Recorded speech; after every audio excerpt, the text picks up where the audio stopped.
So I promise you projects, and projects are what I will give you. In this case, we're going to look at first at an RStudio project. So how does this work? You see the sidebar here at JuliaHub. We have Home, Applications. Let's click through them just one more time to refresh from last time. We have Home, just puts us in our home page. Applications, these are applications that are either by default installed or applications that we can actually add. We can actually add our own applications to our specific instance.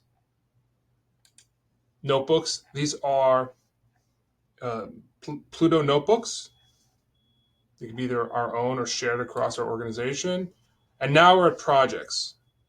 Now, if we go to a project, we have two types. We have all projects. These are projects that are visible to me. So if I have a colleague, and this is very, very important because when you're in the farmer workflow, you're going to be handing projects off to people, right? And very likely, you're going to have project scope available to you. In some cases, you won't.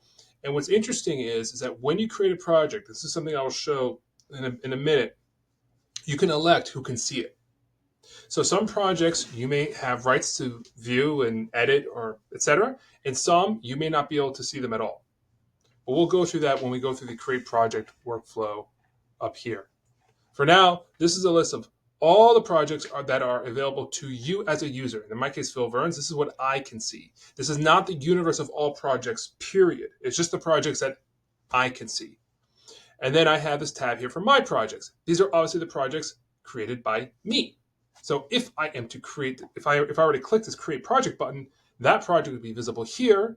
It would also be visible here, but to another user, if I did not share it with him or her, he would not be able to see it under all projects necessarily. Okay, so let's get started. Let's hit create project. Depending on which version of JuliaHub you have, you may or may not see this, but in this case we do. We have three options: generic project, Dash app, and Genie app. Now these two cases are really for creating a presentation layer or an application to show some analytics to present to your colleagues or some sort of interactive dashboard type feature. In this case, we're more concerned about running a conventional pharmacological computation workflow, right? So, the canonical non-mem workflow, right? So let's click next for generic, and we're going to give it a name. We'll call it demo project. How original. And it can be helpful to have this. So, demo project live RStudio. We can add tags, which can make it helpful to find later. Demo, add a tag. And here's what's something very interesting, this idea of a default application. I'm going to spend a moment here and talk about this. Projects in JuliaHub. Pay attention to this. If you're not familiar with this, with the version control workflow in general, projects in JuliaHub revolve around a default application. It is a project with respect to an application. You don't have a generic project. A project is not a catch-all entity in which you would put files and folders and images and charts, right? It's not a directory, right? That's like a directory. No, a project revolves around an application. And in the Far workflow case, we obviously have the suite of Puma's applications. We have Windows Workstation, which can be very useful in some other cases like Phoenix, NeuroBlocks, Genie Builder, which is really nice if you're building some sort of presentation layer for your insights or some sort of application to share with your colleagues. And in our case, we're going to stick to the good old RStudio server. So what does that mean? That this project, which is going to have code and data associated with it, will revolve around RStudio server. Again, it is not a generic project. It is a project with respect to RStudio server. Very analogous to optimization. Optimization with respect to what? Project with respect to what? With respect to RStudio server.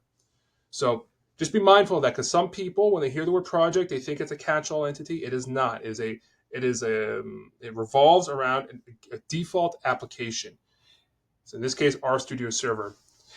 Now, next thing to note is workflow. This entails how the code and data within this project, this RStudio server project, will be controlled with respect to other users who have access to it. So we're not talking about people who don't have access to it. We're talking about if I have access rights to this, right, and my role permits me to write or read, to write or edit it. How does that synchronize, right? In one case, there's collaborative editing, but we're going to focus on exclusive editing. Exclusive editing is basically the hot potato, right? You punch in, you punch out. I'm using it. This project is locked. Changes made to any files. If I were to try to go into RStudio server and start editing our code, and someone else has exclusive editing rights, those changes will not be allowed to persist. Okay, so if some user thinks that he or she can go into RStudio server while I'm in RStudio server, I have exclusive editing engaged, and tries to make a change to some code, though you'll be prompted that this code will not save. It will not save. It won't work. It will protect the code. You will have to hand the baton through the exclusive editing feature of the project. Let's click next. And this is where we add groups for users. Now, in the case of a pharma organization, you're going to have we will map your groups from your SSO. So any groups that are persistent internally, if you have, say a PMX group and a QC group for a given study, that would show up here in the dropdown. Okay. In my case, I'm going to put my boss. This is, he's actually been cloned. There are two of him. And I can also say this general access is respect to the organization as a whole. So the people who have access, in this case, this is our internal instance, JuliaHub, I'll say no access. So if someone were to go to look at all projects, as I mentioned earlier, and I did not give that person access rights explicitly here, he would not see this project. And I can give editor rights, and actually I'll add one more. I'll add my dear colleague Jeanette, and I will also give her editor rights. Now, if you notice one thing, which is interesting, there's owner rights, right? It is possible to give her owner rights, but we're not going to go there right now. We'll go next. This is what's also important. We have directories to add. We have directories for code and what we call data directory.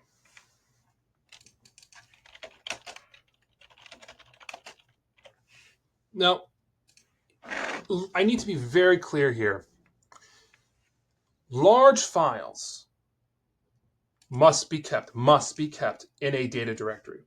Okay, if you have simulation results, huge CSV files, but in particular, like results from a simulation that are massive, any sort of like massive synthesized data has to go in a data directory. If you put any very large files, by large I mean over a few gigabytes, into code, you're going to cause synchronization issues with JuliaHub projects.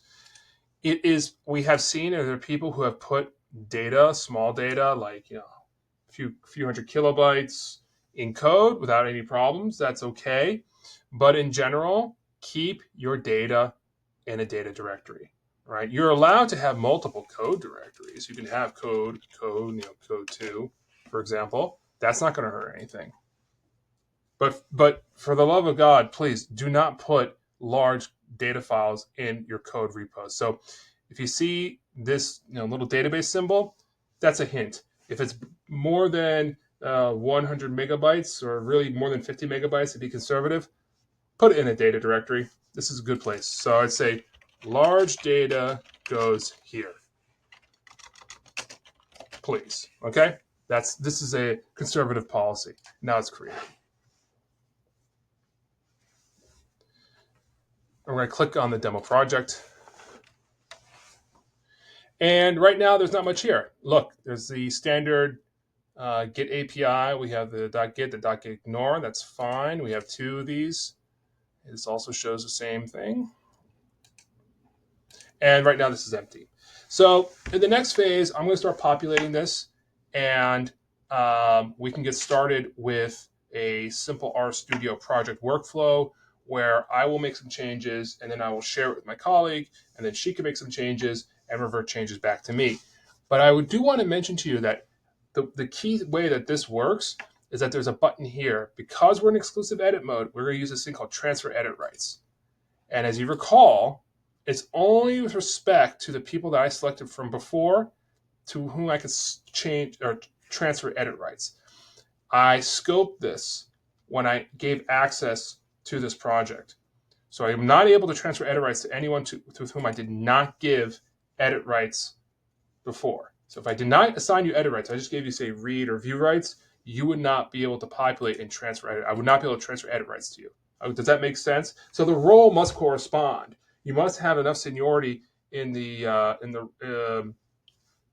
terms of access rights to be able to show up in this dropdown when it comes to transfer edit rights. I would also like to show that there are some other things we can edit here too, but I want to save that for the next session.